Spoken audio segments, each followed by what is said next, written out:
Good morning and welcome to Starting Point here on the new month, on our new home as well, we can Yes. say. And today is December 1st. As we know, it is commemorated worldwide as World AIDS Day.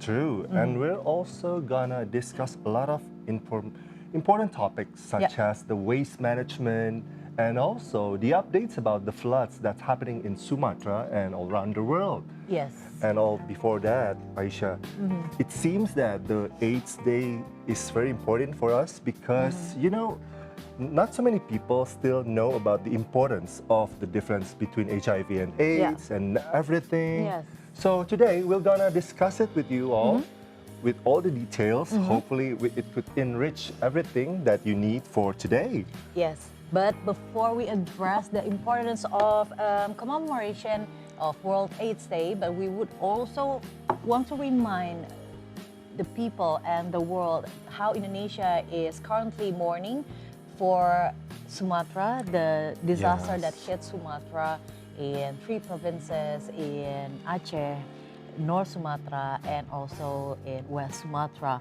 And we pray for Sumatra. Yes. So let's get started. This is Starting Point.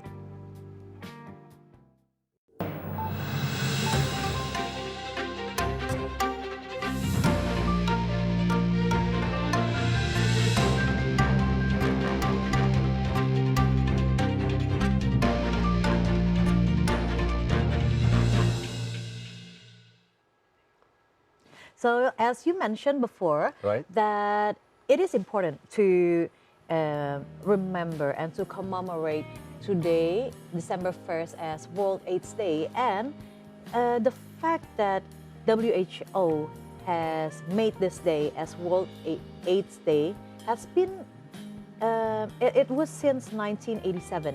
Exactly. Since the first time it came to the world is shocked, and a lot of people didn't know how to cure. Yeah. Right until now, it still don't have the cure. Yeah. We still have the medicines to prevent, but the cure is still not there. So all we can do right now is to prevent it by having the big knowledge about the HIV and AIDS itself. Yes. Because it's become a global challenge now, Aisha. And I think it's very important for us to know how to prevent ourselves and our family or loved ones. Yeah, and to take care of us and the surroundings, and especially the stigma Yes, that's that one. that's also influences how people think towards HIV and AIDS. Yes, Yeah. true. I mean, it's really surprising that a lot of people still think about that HIV can be like Contagious. contagious. What about the kids, the children that born with HIV? Yes. They will not have the same life as the other kids. Yes.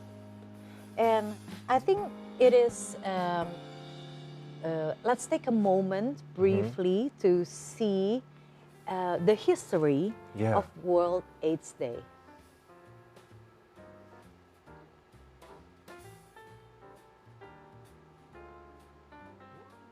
Day was initiated in 1987 by WHO Public Information officers James W. Bunn and Thomas Netter, and formally recognized as an international observance on the 1st of December, 1988. Its purpose is to raise global awareness of the AIDS epidemic and strengthen solidarity among governments, health organizations, and communities.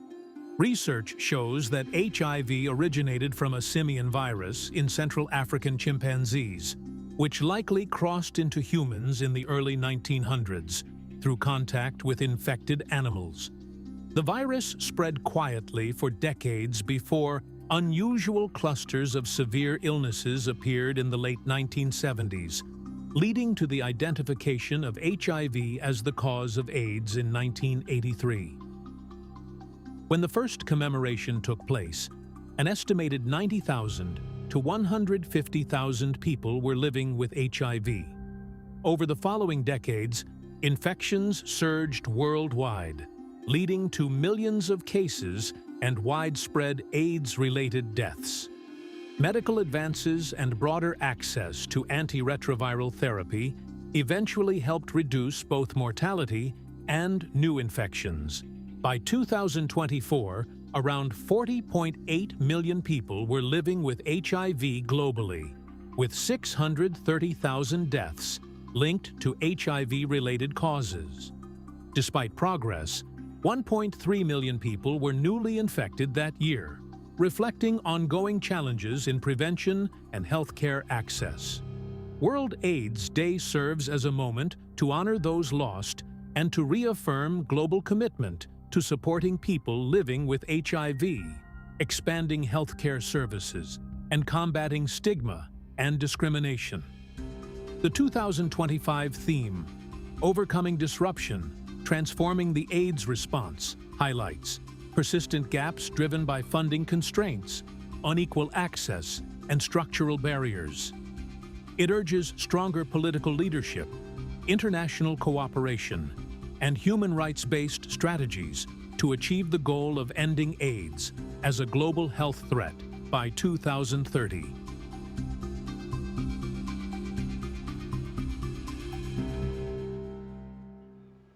Well, relate to that, Aisha, when you said earlier that there's a stigma that's become really strong, it also affects that what is meant to be living with HIV. And this stigma was born because a lot of people didn't know how to prevent it, how to differentiate between the HIV and AIDS. Maybe we can have a little bit discussion about this common myths about HIV and AIDS. Yeah, so we know which ones are myth and which one are the facts as well. So we have prepared you the breaking down some of the most common myths about HIV and AIDS and citing information. This from Siloam Hospital will separate facts from misconceptions, so people are more aware of HIV and AIDS and how the virus is transmitted at the first place, what it really means to live with HIV, and why stigma continues to be a bigger threat than the disease itself. So yeah, so I'm gonna discuss about the first one, the most important of all. So between HIV and AIDS, it's not a same disease or not? I think it's the same. But the fact is, HIV is the virus that attacks the immune system, while AIDS is the advanced stage that occurs when HIV is left untreated and the immune system becomes severely weakened. So not everyone with HIV will develop AIDS if they receive proper treatment. Yep, that is correct. So HIV, once again, is the virus that attacks the immune system, while AIDS is the advanced stage. And then another myth that people battle on is the HIV/AIDS can spread through sneezing, handshakes, airborne, or everyday contact. But the fact is, HIV is not transmitted through sneezing, touching, hugging, sharing food, using public toilet, or swimming pools. Yeah, I heard about that a lot, but it's just myth.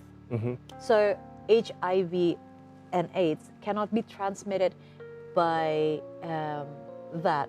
The body fluids. Yes, the body fluids or even like hugging. Yeah, exactly. So that's one myth that is very important because people need to socialize and interact. And the number 3 myth is everyone with HIV will eventually develop AIDS. Well, that's a really big no-no because the fact is, with the consistent antiretroviral therapy or ART, the virus can be suppressed to undetectable levels. Yes, allowing people with HIV to live healthy lives and also preventing the progressions to AIDS. Yeah, and another one, maybe this is also something that I heard a lot when we were growing up, when there was the big wave of HIV and AIDS in the 90s, and then the stigma also became bigger. And then when you see someone who is physically thin, looks unhealthy, oh, they must have HIV or AIDS. Yes. But that's only myth as well. You cannot identify someone by their physical appearance, because the fact is individuals with HIV do not necessarily show any specific physical signs. and many appear completely healthy and may only experience early symptoms that resemble common illness such as mild fever or fatigue.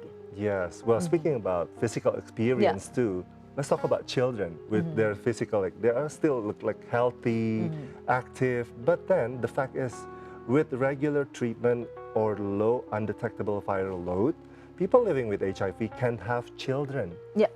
Yes, without transmitting the virus to their partner or their baby. So the risk of the mother to child transmission can be reduced to less than 1%. So this is a good news for those with HIV, but want to have a baby. So you can have like special treatment to have the baby itself. Yeah, and that's why the World AIDS Day is here. Is with this year's theme, overcoming disruption, transforming the AIDS response. It highlights persistent gaps driven by funding constraints, unequal access, and structural barriers as well. And it urges stronger political leadership, international cooperation, and human rights-based strategies to achieve the goal of ending AIDS as a global health threat by 2030. So the World AIDS Day has been here since 1987, but up until now, up until 2025, people are still battling with Yes. the stigma, with, of course, with the disease because we haven't found the cure yet. But then, what's more important is how how people with HIV and AIDS struggle with what they have, and Yeah. then let alone that, and we don't want to like put more Like a burden Yes. with the stigmas itself. Yeah, and especially with so many educations that we're already having. Yep. From the January, I've read, from January 2025 to March, it's been like we're having new cases, like 15,382 new cases happening here in Indonesia. Okay. And then the sad part is only 63% of the people that already tested and they know that they're having the HIV, while the rest of it, they still don't know. And they might be an active people who still doing sexual life and can transmit it to other people. So that's why we need to really, on this day, or maybe in so many other days, we could like educate, re-educate, and remind people to be more cautious and aware about this. Yeah, and we also have to be aware that how HIV and AIDS is as important as other illness as well, to be treated very seriously. Yes. And to be to be checked as soon as or as often as you can as well. Yeah. It's for our own concern and for our concern to others as well. And because the global data also show that stigma against people living with HIV and AIDS remains a major barrier to ending this epidemic that has been going on, with discrimination still widespread despite clear evidence that effective treatment allows them to live healthy, non-infectious life. Okay, that's really interesting. So why don't we take a look at the visuals and see how it goes?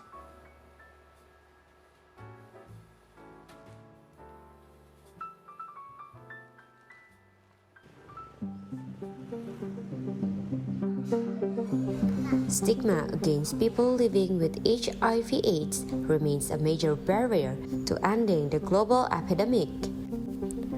According to the UNAIDS Global AIDS Update 2022, approximately 59% of people across 55 countries still express discriminatory attitude towards individuals with HIV, far from the global target of under 10% by 2025.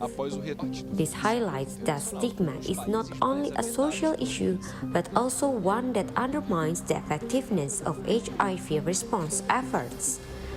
The impact is felt directly by people living with HIV.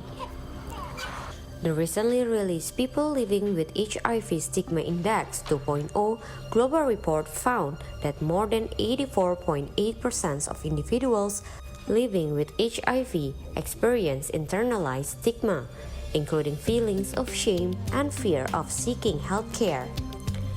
Even though antiretroviral therapy can suppress the virus to undetectable levels, preventing transmission, stigma also persists within healthcare settings.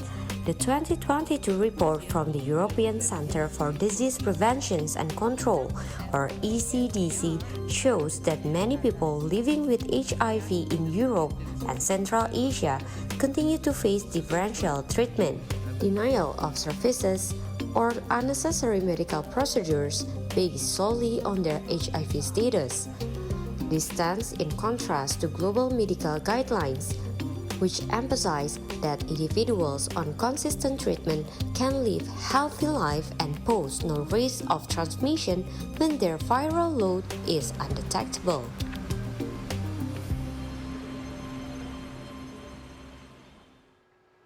Yes, that's another battle that we need to face, the stigma itself. And we hope by remembering this day, by commemorating this day every 1st of December, Yeah. people are more aware, people are more open as well Yes, to be educated Yeah. about HIV and AIDS. Because, when we were playing the visual, we chatted off air and we shared that you have some friends who are living with HIV and AIDS. True. I also have a friend that lived with HIV, but he passed away because of the complication. Sorry to But hear that. but at least I witnessed for so many years he lived as a looked like a regular person, Healthy? healthy, and he fought well. Okay. It was affected his immune system, so he Yes. cannot be too tired. True. Yeah. I think that's really important when you realize with this. I remember a saying that those who not familiar or don't know, they will judge. Yeah. So instead of judging Yep. or guessing what other people think, why don't we have like tested ourselves regularly, and then we have the education, so we will not have the symptoms or something like that. So it's really nice to have like medical tests once in a while, or maybe twice in a year, so we can have like keeping ourselves Yeah. with our status. Yes, just to be concerned with ourselves. And then I also remember how Freddie Mercury broke this and spoke up about this. Right. So once again, on December 1st, here on TVR World, we are also commemorating World AIDS Day. And we will be back with more news, and we will discuss other topics with updates only here on Starting Point.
Hello everyone, welcome back to Starting Point Monday edition, broadcasted live from Jakarta, Indonesia. We just discussed on the first segment how the World HIV and AIDS Day is commemorated, and we need to remind you again. There's also one thing that's very important that we would like to remind you about the importance of waste management. As we can see right now, the flood is happening all over Asia, and I think, Aisha, the waste management is very important because the trash can cause the floods. And this is why we need to do something. We start something with the waste itself. Yeah, if we talk about, that's why here on Starting Point, it's like every day when you wake up in the morning, you have to start doing something good, something better. And it's not only for yourself and to protect your family, but also to your planet as well. And we live here in Indonesia. There's a small city in Central Java. It's actually my kampung, a village, my village, Banyumas. And the Banyumas Regency has become a national pilot project on community-based waste management that has consistently applied the zero waste principle on the household level. So let's see the report here that we have for you.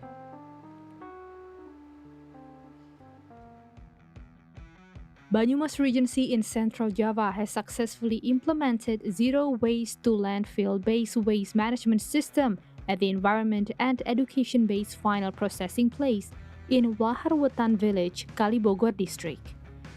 The final processing place can process more than 200 tons of waste per day, with almost zero residue.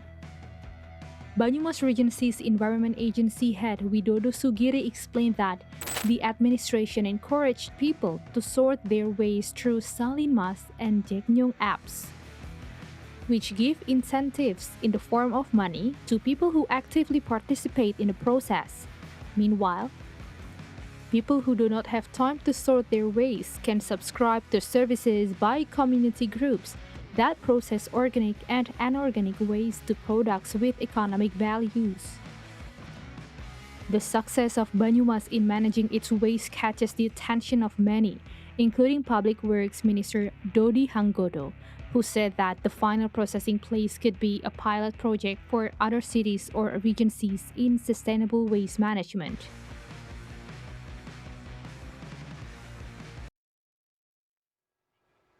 Yes, from the footage we can see that amid the growing piles of hard-to-process waste, there's a pressing need to rethink and how we view and manage discarded materials. Many items deemed useless actually hold potential. From they simply lack the technology to be properly processed, it is from this insight that Parangpong Recycle and Waste Lab was born, a research that initiative aimed at unlocking the value of residual waste that has long been overlooked. So let's take a look.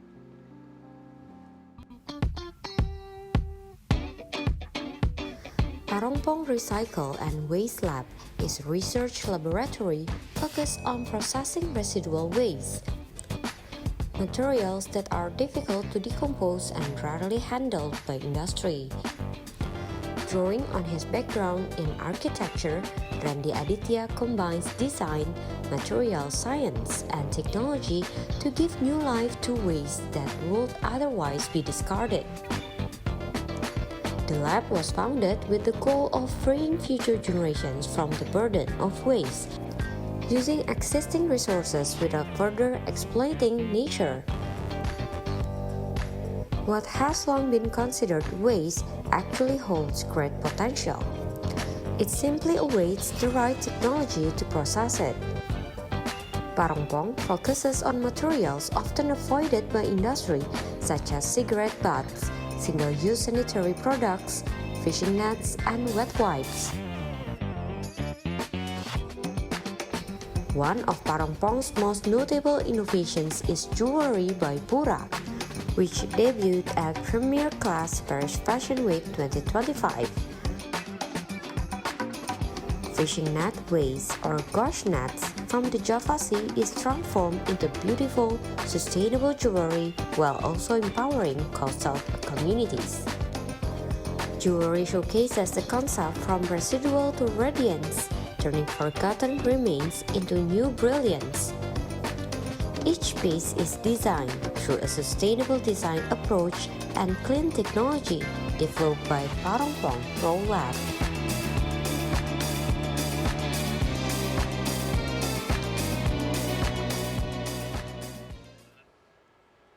So there you go, from Central Java and then West Java, Parongpong Raw Lab, not only trying to spread how the importance of waste management here in Indonesia, but also they went to Paris. Wow, that's this really year. amazing. I would Yeah. love to know more about this. So we're lucky now we're having special guests that really specialize on this. Why don't we take him to the stage? Yes, and let's welcome him to Starting Point. Hi, Mas Randy Hello, Aditya. Mas Randy. How are you? Thank you How for are you? coming.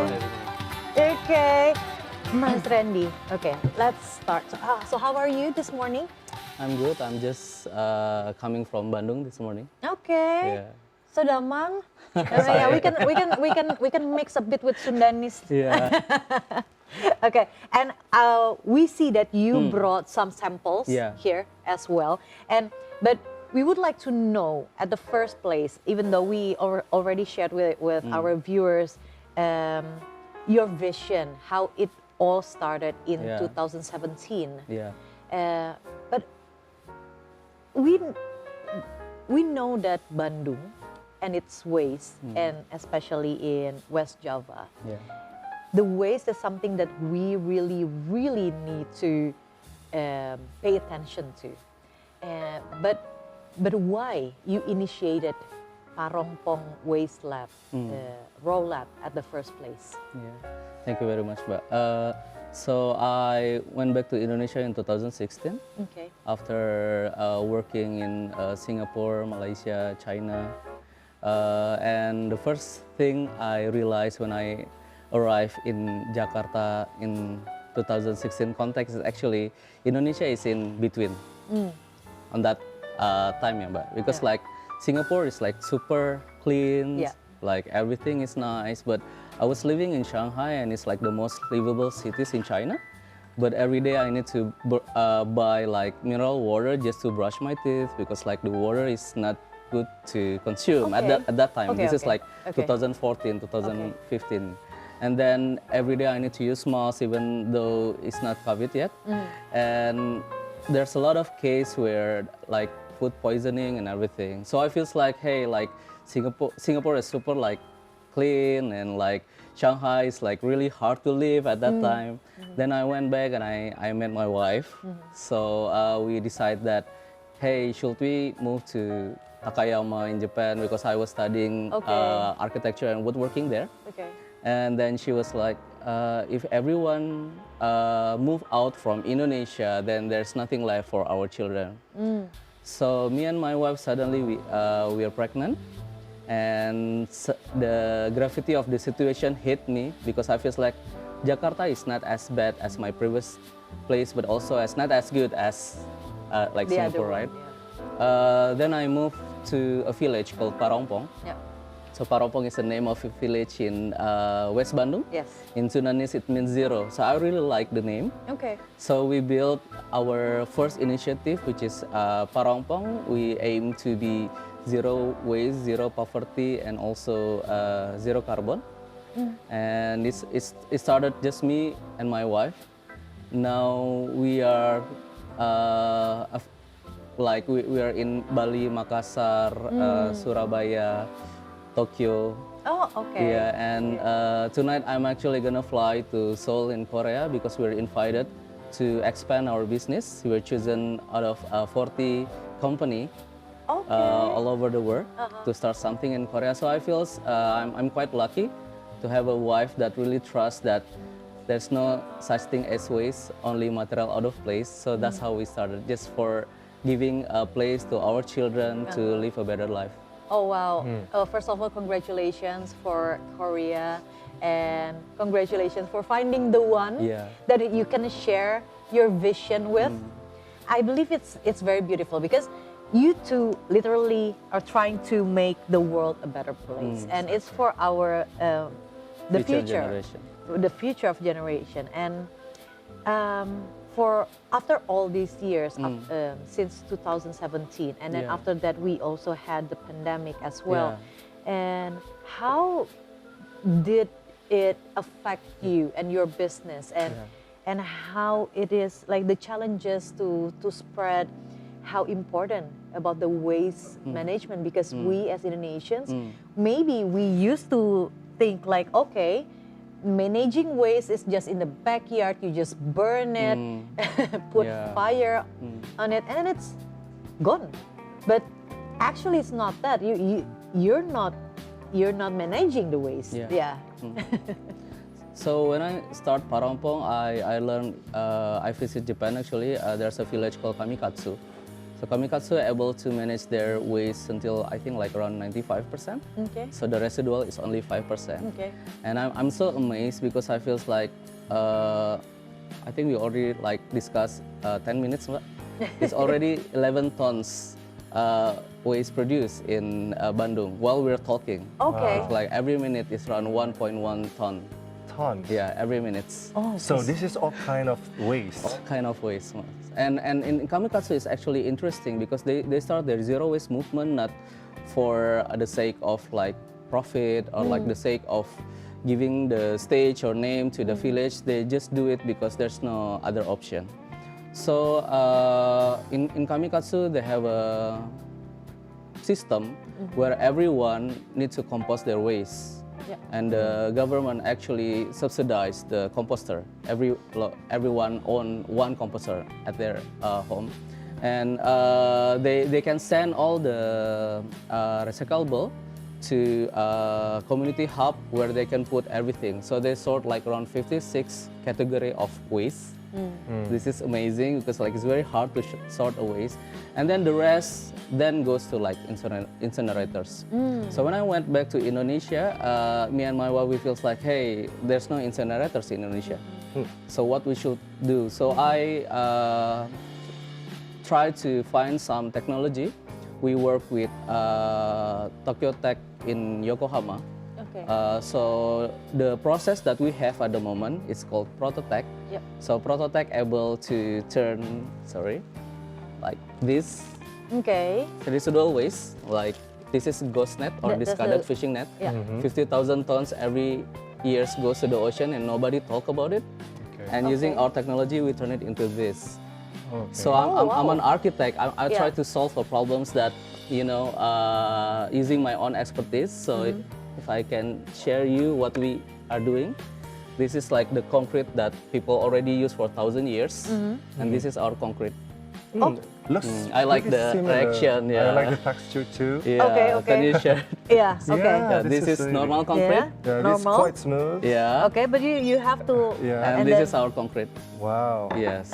And this is also very light, I guess, compared Yeah. to this Yeah. one. Yeah. And also, I wanna, since you brought this up, with these materials, how do you select all those waste and then you turn it into this? I mean, like from Yeah. all those fish nets, is it really all fish nets will become this? All the waste will become these slabs.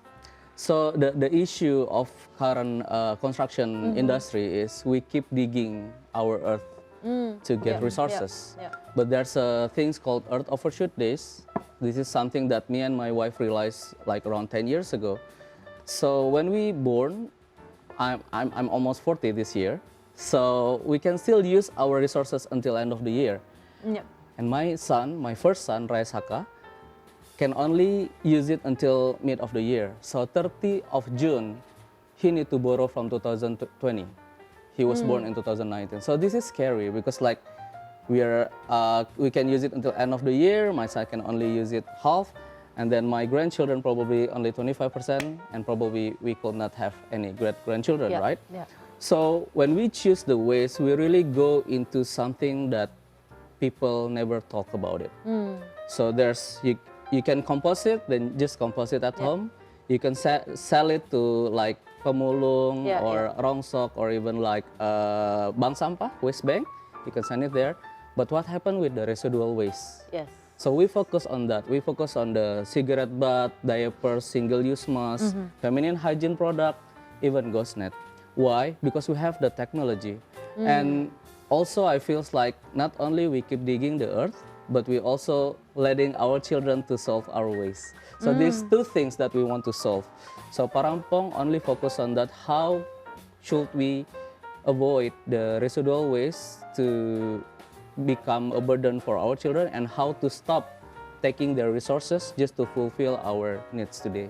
Okay, okay. That is very interesting to see. And then how we can also feel the products that's being produced, and how long does it take usually to process the waste? So the beauty of Prototech itself is there's no combustion process, so there's no fire, meaning there's no chance of dioxin. So there's no chance of carcinogenic output. And the second thing is we don't need to pre-process the materials. It can go to the reactors and it could be solved in 60 minutes. So 1 hour to hit the system, 1 hour to process, and 1 hour to get the output. So interesting part is this technology already exists in Japan for 30, 40 years. And in Indonesia it started in 2009. But we are the first, I think, entity in Indonesia owning this technology and use it to turn it into waste to materials. So previously nobody thought that they can do anything about this. We call it raw char. So this raw char actually, when you press it using a simple system, I want to show you something. So this material is actually able to replace granite. So you see that the onyx stone that usually used on luxurious hotels, resort, it's a very expensive materials, around $600 per meter squares, and we are only $50 per meter squares. And is it sustainable? Yes, for many years? Yes, because this is already by support of UNDP. We already got a UV protection, fire retardant, and also non-toxic flame certification. Wow. So and then we realized that we already have a concrete that not only less weight but also less carbon. And then we have a replaceable for granite. And then we thought, what else we could replace? So this is a very new things that we have this year. This is called Ori Plus, and it's made from landfill waste. Oh. So all the waste in the landfill that we don't know what to do about. 2 months ago, we already finished our pilot project with Semarang City and supported by the UK Embassy. So this is made from landfill waste, and it replaced Ulin wood. So not only it's similar, even cheaper the price than Ulin wood. Ulin wood is only 6.5 tons per meter squares. We are 15 tons per meter squares, and there's no mold, there's no termite, there's nothing for maintenance. So our first project will be 1 kilometer's pathway in mangrove in Kalimantan. Will be replace all the woods with this, so we could really fight the deforestation. Well, this is really amazing, the impact. And then I'm very curious about the pricing. I mean, you said it earlier that this has become like a business, worldwide business that you've been collaborating with some people in Japan. What about the locals? Since we're taking the landfills from here, are you collaborating with local people as well? And also the government, how they support you? I think Ori Plus is the first products that really hit the right notes. Because the mayor of Semarang really liked this idea, because in the end we close all the landfills. But what should we do with them, right? So when I start 10 years ago, I tell everyone that I want to start with residual waste. People thought I'm crazy, because they said, because you're an architect, you're not sustainable expert, so you don't know that all residual waste need to go to the landfill. So I was like, why you create something that, lasts 100 years and then you just waste it, right? For architect, we would love for our building to stay there even we're not there anymore. So this Ori Plus, I think really hit the right price, the right story, and also solve the right issue, because all the disaster that happening at the moment, people thought that, it's natural disaster, but we need to think again, what is natural disaster? Is it really caused by the nature or caused by us? So for us, it's very simple. If you support sustainability, you should stop using wood because we need them Yeah. there as a Yeah. tree, Yeah. not as a furniture Yeah. or as a deck, right? Yes. So we want to work on that, and I think the locals really like it. We just launched it during M Block Design Week last month in M Block, in Block M. And a lot of architects and designers really like the ideas of using wood replacement because not only it's available everywhere, you don't need to ship it from, let's say, Kalimantan. Yeah. It's also very easy to use because you just cut it and finish it just like wood. The only downside at the moment, because we are still on the research base, is the color. We only have this color. Oh yeah. Yeah, but But if I think it's okay. yeah, people like it actually. And it's very stylish. We should have Yeah. used it for redecorating our set here. And we have to finish, Mbak. This is a so-called like the smooth finish. But if you want to see the raw finish, it's really looks like a wood. We are in Pantai Indah Kapuk. Okay, the workshop there. Bintaro Design District, we have a showcase there. Okay, okay. So in Bintaro Design District, you can look at our pavilion there, and it's actually built using these materials. And people was like, "What kind of wood is this?" I was like, "No, it's not wood. It's actually waste." It is very interesting because your mission is to give new life to materials that otherwise would pollute landfills and Yeah. also oceans, just like cigarette butts, just like the ghost nets. And then you turn ghost nets into jewelry as Yeah. well. And then you had it showcased at Paris Fashion Week. And I think the changes that you are making, it's not small. So hopefully it will bring like a very good impact. I believe so if we hit the right people, and Yeah. I think this is also the right moment for people to Yeah. be more aware, because we're heading into the golden Indonesia, and then the greener Indonesia, net zero, and then more sustainable Yeah. country.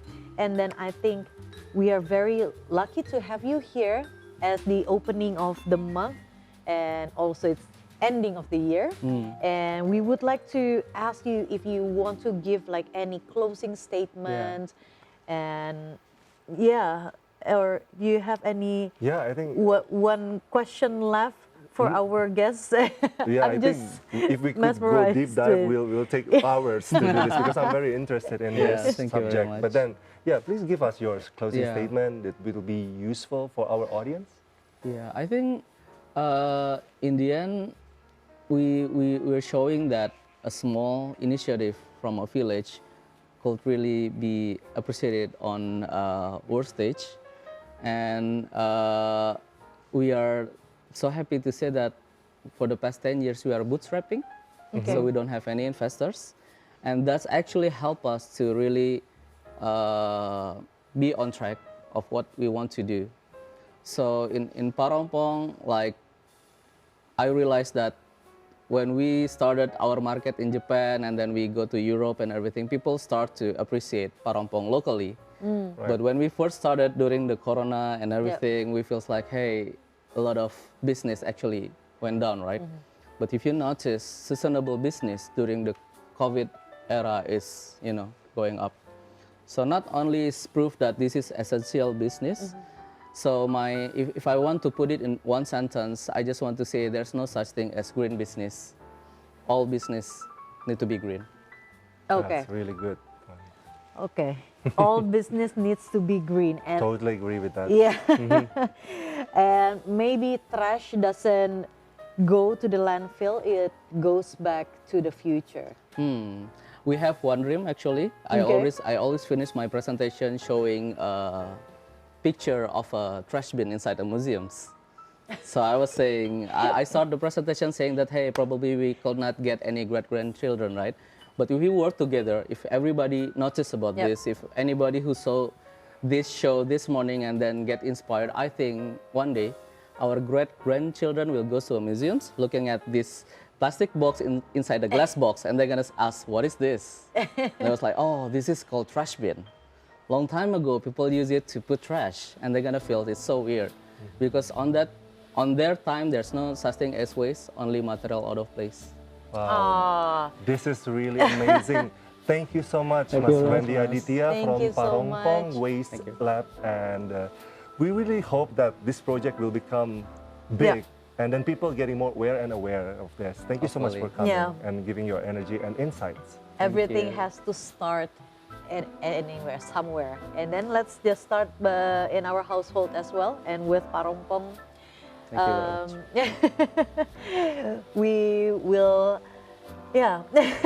This is such a good day to start, for a better planet as well. So, thank you once again, and we'll be Thank back you. on Starting Point, and don't go anywhere.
Yes, welcome back to Starting Point, still with us, and we are entering the new month, and it's such a good reminder Yeah. for us that we had a dialogue with Parongpong Roll Lab that turns waste Exactly. into something that are more sustainable, something that are more useful for Yeah. us in the planet, because we need to take care of our planet, Yeah.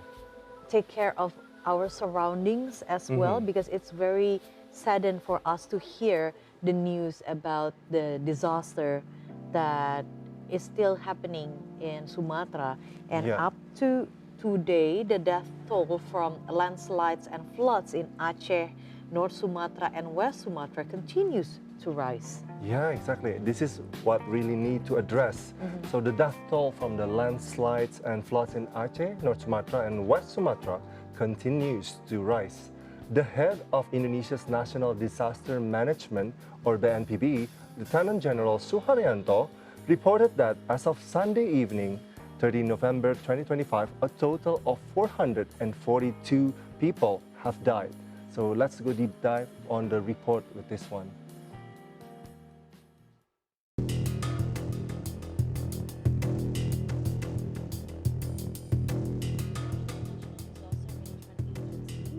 that the number of fatalities increased after search and rescue teams evacuated victims from affected areas.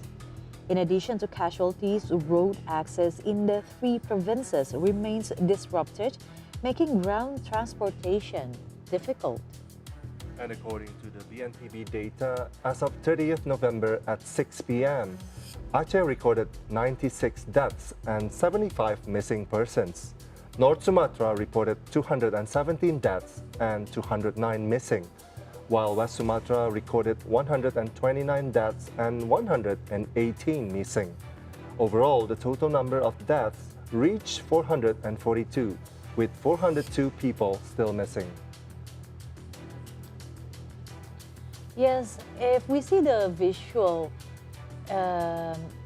how the disaster struck three provinces in Sumatra, Aceh, North Sumatra, and also West Sumatra. I saw a video. It didn't only affected badly to the people, but also the animals. Exactly. Yeah. That is really sad, and also all the wooden logs that actually Yes. crushed them. Yeah. It's really sad that these creatures still not be found because they're like deep down in the soils as well. Yeah, and then it ruined their habitat at the first place. I saw in Padang, the flood was like this high, Yeah. and then two tigers were swimming and lost in the flood. Exactly. Yeah, these landslides or floods also happening in Hong Kong where we see the fire. So the number of the Indonesian citizens killed in a major fire at the Wang Fuk Court residential complex in Tai Po, Hong Kong has risen to 9. So here's the report.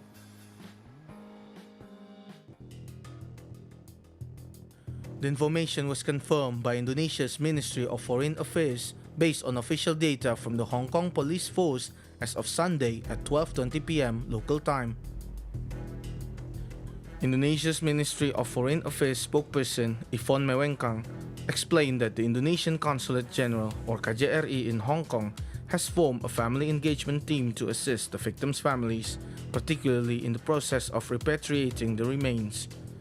The team is tasked with providing information on repatriation schedules and other details needed by the families.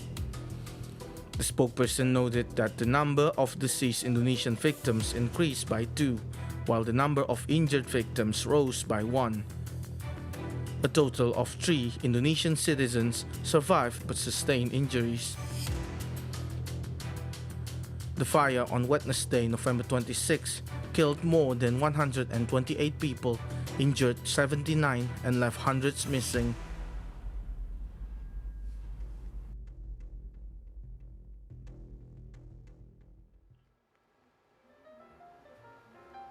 Yeah, it's really sad that we have Indonesians over there. This news become very viral on that building because we know that Hong Kong have so many buildings over there, and once the fire started, we'll just finish everything. Yeah, there were actually in the complex, the apartment complex, 8 buildings, 8 towers, and then 7 got fired. So many casualties, and sadly, there were some casualties that also died. And from there, we learn how tragedies, either it caused by natural disaster or human error, Right. we need to be like more aware, cautious as well, and to take care of not only ourselves but our surroundings. Yeah, our and- community. Yes, Yeah. communities and each other. And how are we in the planet if we don't hand in hand Right. living together to make it as a better place to live? So Exactly. today we really learn a lot as we commemorate World HIV/AIDS Day on December 1st, and also a great dialogue and talk with Randy Aditya, the owner of Parongpong Waste Lab. Waste Lab. Yep. And also the news, the tragedies. Yeah. So we really are hoping that we shall enter the new year in just a month with something Yeah. better. 31 more days to fulfill our expectations and needs and whatever. And unfortunately, today we have to say goodbye to you right now because time has limited us. I'm Ferry Tairas. And I am Aisha Fabiana, and we will see you again tomorrow on Starting Point, Monday to Friday from 8 to 9 a.m. only on TVRA World. Thank you for watching. Have a good day. Bye. Goodbye.